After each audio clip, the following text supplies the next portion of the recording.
दोस्तों, गुरु पूर्णिमा कब है? गुरु पूर्णिमा में क्या खाना चाहिए और क्या नहीं खाना चाहिए? गुरु किसे बनाना चाहिए और किसे नहीं? गुरु का महत्व क्या है? पूजा कैसे करें? मुहूर्त क्या है? जानिए सब कुछ इस वीडियो में। दोस्तों, यदि बलवान बनना है तो गुरु जीवन में अति आवश्यक है। गुरु माता पिता से सर्वश्रेष्ठ है। माता पिता से भी बढ़कर माना जाता है। ईश्वर से भी बढ़कर गुरु को माना गया है। गुरु नहीं तो कुछ भी नहीं। गुरु का होना उतना ही जीवन में जरूरी है जितना कि पीने के लिए जल। पवित्र गंगा जल से भी पवित्र होता है गुरु का जीवन में होना। पालन पोषण करने वाली माँ, शिशु को दूध पिलाने वाली माँ से भी बढ़कर गुरु को माना जाता है। अमीर गरीब चाहे कितना भी पैसे वाला क्यों ना हो, यदि जीवन में गुरु ना हो तो वह मात्र कंकर के समान माना जाता है। गुरु आप अपने माता पिता को भी मान सकते हैं। बड़े भाई, मौसी, चाचा, ताऊ ताई, पंडित, महात्मा, ऋषि मुनि, आप किसी को भी अपना गुरु बना सकते हैं। गुरु जो होता है भटके को राह देता है, कामयाबी की सीढ़ी चढ़ाता है। प्यासे को पानी देने वाला जिस प्रकार महान है, उसी प्रकार गुरु सर्वश्रेष्ठ और महान है। देखिए, सनातन धर्म में हर साल आषाढ़ मास की शुक्ल पक्ष की पूर्णिमा तिथि को गुरु पूर्णिमा मनाई जाती है। ये दिन, पूर्णिमा का दिन जो होता है वो विशेष होता है स्नान दान की तिथि। लेकिन आज आषाढ़ मास की पूर्णिमा को हम गुरुओं को समर्पित करते हैं। आज के दिन गुरुओं का आशीर्वाद लेना बहुत ही शुभ माना जाता है। यह आशीर्वाद कोई मामूली नहीं होता। साक्षात समझ लेना आपके भगवान ने आपके सर पर, मस्तक पर हाथ रख दिया है, आशीर्वाद दे दिया। धार्मिक जो मान्यता है, इसी दिन वेद व्यास जी का जन्म हुआ था, इसलिए इस पूर्णिमा को व्यास पूर्णिमा भी हम कहते हैं। व्यास जी के जन्मोत्सव के रूप में भी इस पूर्णिमा को मनाया जाता है। तो इस साल पंचांग के मुताबिक गुरु पूर्णिमा हम किस दिन मना रहे हैं? गुरु पूर्णिमा की जो सही तारीख है, तिथि कब से कब तक है, जो शुभ मुहूर्त है और महत्व क्या है, ये सभी जानकारियाँ इस एक वीडियो में आपको प्राप्त होने जा रही है। तो संपूर्ण जानकारी के लिए वीडियो को अंत तक जरूर देख लीजिए। सबसे पहले गुरु पूर्णिमा इस साल हम कब मना रहे हैं, तिथि कब से कब तक है? देखिए, इस साल आषाढ़ मास की जो पूर्णिमा है उसकी तिथि प्रारंभ हो जाएगी 20 जुलाई को शाम 5:59 पर, जो कि समाप्त होगी अगले दिन 21 जुलाई को दोपहर में 3:46 पर। तो ऐसे में हिंदू धर्म में उदया तिथि में हम व्रत और त्यौहार मनाते हैं, इसलिए इस वर्ष गुरु पूर्णिमा 21 जुलाई को मनाई जाएगी। गुरु पूर्णिमा के दिन इस बार सर्वार्थ सिद्धि योग का भी निर्माण हो रहा है। तो सर्वार्थ सिद्धि योग में अगर आप अपने गुरु की पूजा आराधना देवताओं के साथ करते हैं, आपके जीवन में कभी भी किसी प्रकार का संकट नहीं आता। गुरु का आशीर्वाद हमेशा बना रहता है। तो आज जो गुरु पूर्णिमा की जो पूजा विधि होगी वह क्या होगी, हम सब कुछ इस वीडियो में बताएंगे। तो वीडियो बहुत ही खूबसूरत है। अधूरा ज्ञान हमेशा बुरा ही होता है, तो वीडियो को अंत तक देखिए। गुरु जब कोई ज्ञान देता है, शिष्य को ले लेना चाहिए। इसमें आपका ही फायदा है। साथ में हम यह भी बताएंगे कि गुरु पूर्णिमा के दिन वह ऐसी क्या चीज़ है जिसे खाने से गुरुओं का आशीर्वाद तो मिलता ही मिलता है, साथ ही साथ श्री हरि भगवान विष्णु तथा माता लक्ष्मी दोनों हाथों से धन की वर्षा करती है। देखिए, अन्य पूर्णिमा व्रत की तरह गुरु पूर्णिमा के दिन हमें सुबह जल्दी उठना चाहिए। स्नान आदि से निवृत्त होकर स्वच्छ वस्त्र पहनने चाहिए। इसके बाद में आप एक छोटी सी चौकी या पाटा लगा करके उस पर लाल या पीले वस्त्र बिछाएं और भगवान श्री हरि विष्णु का ध्यान करके अपनी पूजा को प्रारंभ करें। आज की जो पूजा होती है, देखिए, हम भगवान श्री विष्णु और माता लक्ष्मी का पूजन करते हैं और पूर्णिमा की तिथि में भगवान शिव का, भोलेनाथ का पूजन, उनका अभिषेक बहुत ही फलदायी होता है। तो आप जिनको भी अपना आराध्य मानते मानते हैं आप उनका पूजन कर सकते हैं। तो आप भगवान विष्णु की प्रतिमा का पंचामृत से अभिषेक कर रहे हैं तो उसी प्रकार से भगवान शिव का अभिषेक करें पंचामृत से। उसके बाद में विधि विधान के साथ दोनों की प्रिय जो वस्तुएं हैं अर्पित करें। जैसे कि अगर आप भगवान विष्णु का पूजन कर रहे हैं तो उन्हें हल्दी, अक्षत, पीले फल, पीले फूल नैवेद्य अर्पित करें। और अगर आप भगवान शिव का पूजन कर रहे हैं तो उनका अभिषेक पंचामृत से करें। उसके बाद में उन्हें सफ़ेद फूल प्रिय है तो सफ़ेद फूल अर्पित करें, सफ़ेद चंदन अर्पित करें, आँख के फूल धतूरे अर्पित करें, भांग अर्पित करें। तो इस प्रकार बेलपत्र अर्पित करें। भगवान शिव की जो प्रिय चीज़ें हैं आज के दिन उन्हें अर्पित करने से बहुत ही शुभ फल मिलता है। तो इस प्रकार से दोनों देवताओं का आपको पूजन करना है। इसके बाद में आपको विधि विधान के साथ पूजन में दीपक, शुद्ध घी का दीपक आज जरूर प्रज्वलित करें। माता लक्ष्मी के निमित्त भी आपको दीपक जरूर प्रज्वलित करना है। वीडियो के आगे में पूरे विधान के साथ मैं पूजा विधि शेयर करूंगा गुरु पूर्णिमा की। तो इसके बाद में आपने देवताओं का पूजन कर लिया। अब आज के दिन में विशेष पूजन अपने गुरुओं का भी करना है। तो गुरु का पूजन भी हम इसी प्रकार से करते हैं जैसे देवताओं का पूजन आपने किया होता है। तो गुरुओं का भी पंचोपचार पूजन करने में हम उन पर भी अक्षत अर्पित करते हैं, उन पर भी पुष्प अर्पित करते हैं, उनके चरणों में उनको हम वस्त्र भेंट करते हैं, उनको हम भोग में मतलब उनको हम मिष्ठान उपहार स्वरूप अर्पित करते हैं। तो इस प्रकार से गुरु की पूजा भी हम उनकी आरती कर संपन्न करते हैं।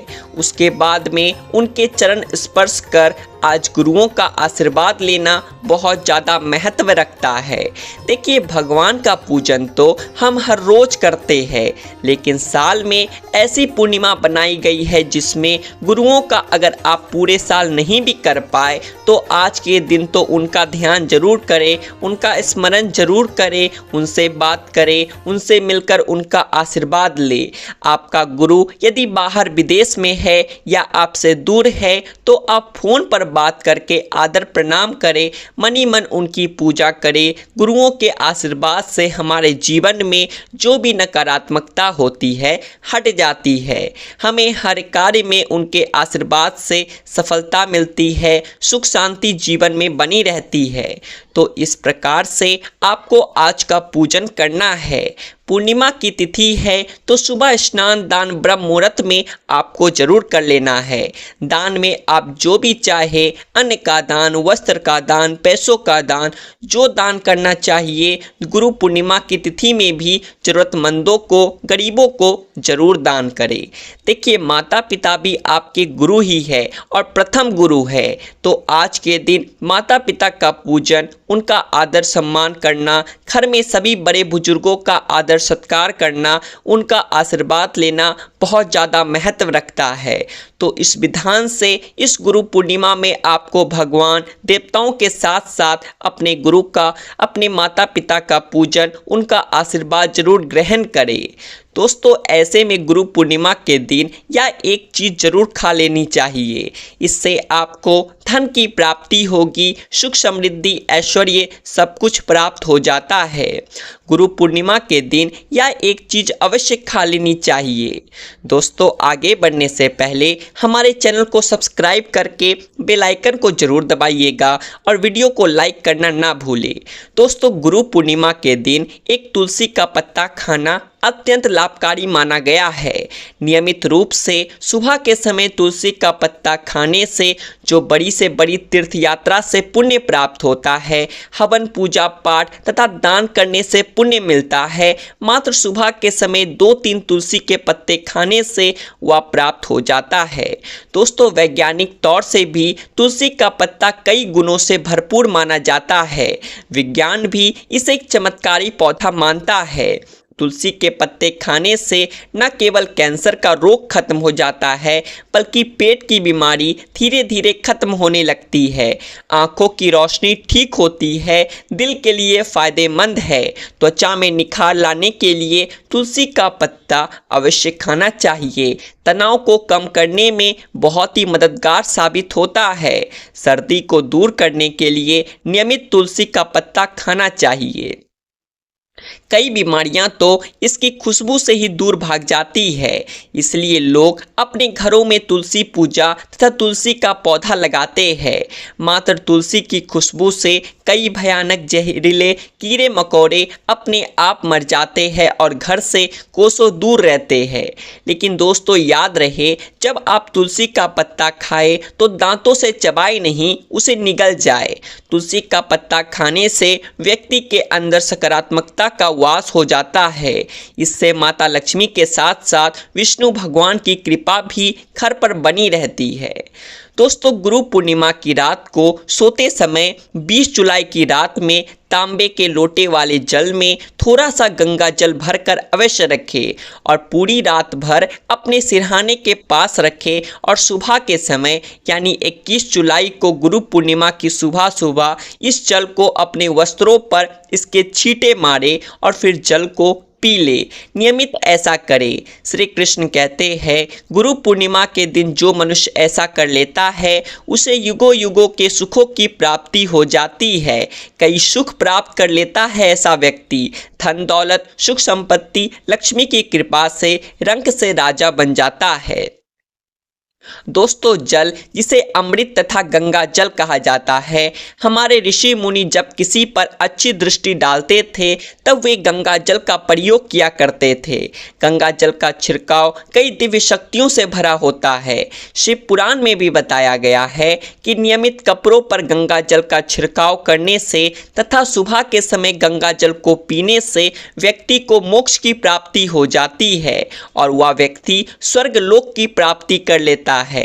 दोस्तों, गंगा जल का महत्व पौराणिक कथाओं के अनुसार गंगा एक ऐसी नदी है जिसमें स्वयं देवी देवताओं ने स्नान किया है, इसलिए गंगा के जल को बहुत पवित्र माना जाता है। गंगा का प्रादुर्भाव भगवान श्री कृष्ण हरि के चरणामृत से हुआ है, इसलिए गंगा को बहुत ही पवित्र माना जाता है। हरिद्वार में भगवान विष्णु के चरण कमल गंगा में ही पड़े थे। दोस्तों, गंगा नदी को पाप नाशिनी और मोक्षदाहिनी कहा गया है। भागीरथ के पूर्वजों को मुक्ति गंगा जल के स्पर्श से हुई थी। मान्यता है कि यदि मृत्यु के समय व्यक्ति के मुंह में गंगा जल डाल दिया जाए तो उसके पाप कर्म नष्ट हो जाते हैं और उसे मोक्ष की प्राप्ति हो जाती है। गंगा जल कभी अशुद्ध नहीं होता और ना ही यह कभी सड़ता है, इसलिए भगवान श्री कृष्ण ने स्वयं कहा था, जो व्यक्ति अपने पास सदैव रात को सोते समय एक तांबे के लोटे में थोड़े से जल में गंगा जल की कुछ बूंदें अगर डाल लेता है और सुबह में इसे थोड़ा बहुत भी पी लेता है तो उसे कई जन्मों जन्मों का सुख प्राप्त हो जाता है। ऐसा व्यक्ति धन दौलत रुतबे पैसे से संपन्न रहता है। लक्ष्मी की कृपा ऐसे व्यक्ति के ऊपर हमेशा बरसती है, इसलिए सुबह के समय गंगा जल आवश्यक है। ऐसे में आप नहाने के पानी में 2-4 बूंदे गंगा जल डालकर अगर नहाते हैं तो आपके सभी बुरे कर्म नष्ट हो जाते हैं, सकारात्मक ऊर्जा की प्राप्ति होती है। दोस्तों, गुरु पूर्णिमा के दिन करने वाला तीसरा चमत्कारी उपाय है लौंग का। सनातन धर्म में लौंग को बहुत ही पवित्र माना गया है। पूजा पाठ आदि चीज़ों में लौंग का विशेष महत्व है। माना जाता है कि लौंग में दुर्गा माता का वास होता है, देवी का वास होता है, लक्ष्मी का वास होता है। ऐसे में सोते समय तकिए के नीचे लौंग अवश्य रखें और सुबह के समय जब आप उठे तो एक लौंग अवश्य खा ले। इससे 9 देवियों की कृपा प्राप्त होती है। माता लक्ष्मी धन से माला माल करती है। लेकिन याद रहे, लौंग दांतों से चबाए नहीं पानी के साथ निगल जाए। दोस्तों, सुबह के समय आप चाहे कुछ करें या ना करें, परंतु नहाने के पानी में 2-4 बूंदें गंगा जल की जरूर डाल लेनी चाहिए। इससे व्यक्ति को कामयाबी प्राप्त होती है। गंगा जल जब शरीर पर पड़ जाता है तब हमारे अंदर जितनी भी नकारात्मक ऊर्जा होती है वह सब खत्म होने लगती है, जिसकी वजह से हमें कामयाबी प्राप्त हो जाती है। हमारी कुंडली में जितने भी दोष होते हैं वह सब खत्म हो जाते हैं। गंगा जल की कुछ बूंदें पानी में डालकर नहाने से जो लोग शनि से पीड़ित है, राहु केतु से पीड़ित है, वो सब तुरंत खत्म होने लगता है। एक श्लोक में शनिदेव ने स्वयं कहा था, जो मनुष्य मेरे क्रोध से अगर बचना चाहता है तो रोज नहाने के पानी में गंगा जल अवश्य डालकर स्नान करे। इससे उस व्यक्ति को शनि तथा राहु केतु के दुष्ट और क्रोध का सामना नहीं करना पड़ता है। शनिदेव प्रसन्न हो जाते हैं। इसलिए हर पुस्तक में कहा जाता है कि गंगा जल सर्वोपरि है और अमृत है। इसलिए अगर आपको जीवन में कुछ करना है तो नहाने के पानी में गंगा जल अवश्य डालें। दोस्तों, मैं भी अपने नहाने के पानी में 2-4 बूंदें गंगा जल की हमेशा डालता हूं और मुझे इसका परिणाम हमेशा अच्छा मिलता है, क्योंकि गंगा जल एक चमत्कारी शक्ति का स्वरूप है। चौथा उपाय है फूल का पत्ता।